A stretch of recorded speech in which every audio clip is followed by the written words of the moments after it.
Assalamualaikum warahmatullahi wabarakatuh. Saya akan menjawab 4 pertanyaan mengenai routing concept. Yaitu pertanyaan pertama, bagaimana sebuah router meneruskan paket data di jaringan? Yaitu ada 5 langkah bagaimana proses meneruskan data atau biasa dikenal dengan istilah packet forwarding decision process.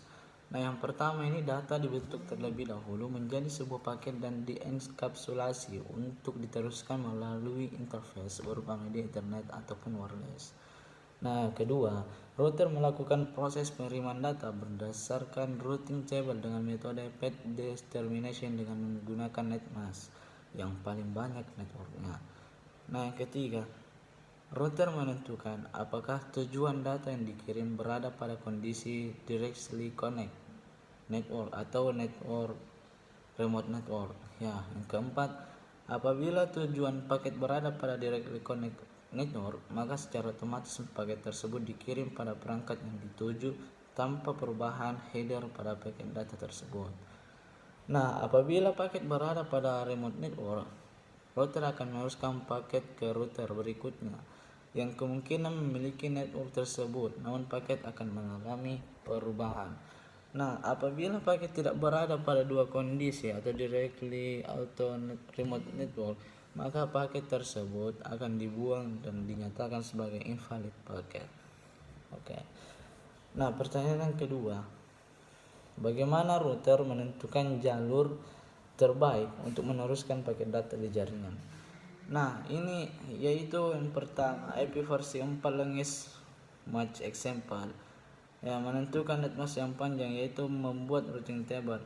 Nah, routing table terdiri dari 3 kondisi, yakni directly connect network, jaringan terhubung langsung dengan router, remote network, static dan dynamic router, dan default route.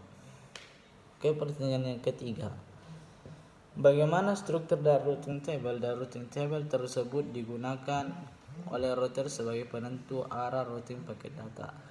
Nah, yang itu struktur dalam routing table ada 3, yakni directly connect network, yaitu kondisi di mana router terhubung langsung dengan jaringan yang akan dituju. Yang kedua, remote network, kondisi di mana router tidak terhubung langsung dengan jaringan yang akan dituju, maka router akan memperoleh informasi dengan cara statik atau dinamik. Yang ketiga itu default route, kondisi di mana router meneruskan paket yang IP tujuannya tidak ada pada routing table. Oke, pertanyaan yang keempat yaitu membandingkan antara routing static dan dinamik.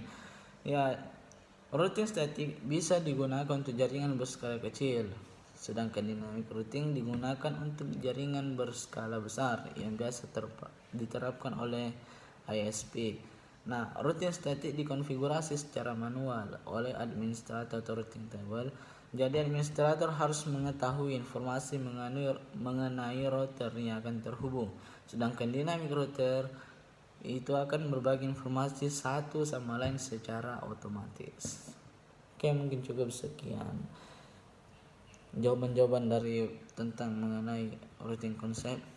Semoga bermanfaat. Assalamualaikum warahmatullahi wabarakatuh.